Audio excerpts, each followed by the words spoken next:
All right, so what is survey all about? Survey is about a couple of different things.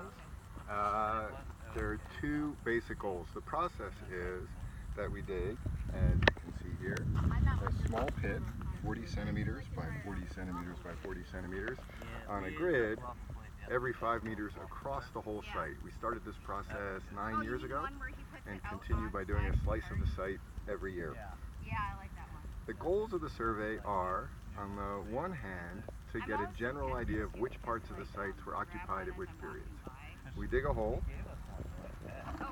we collect the pottery that's in the hole, and by looking at this pottery we can get a sense of which time periods are represented in different parts of the site. Some periods were used in the Bronze Age, some periods were used in the Iron Age, some periods were used in the Persian period, some places, and so we get a sense of that.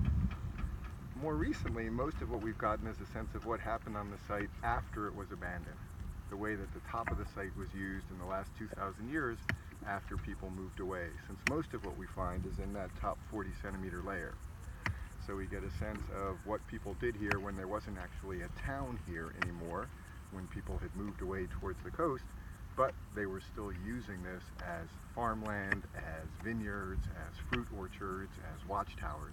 And so we get a sense of that as well from all of these small test pits. Ta-da!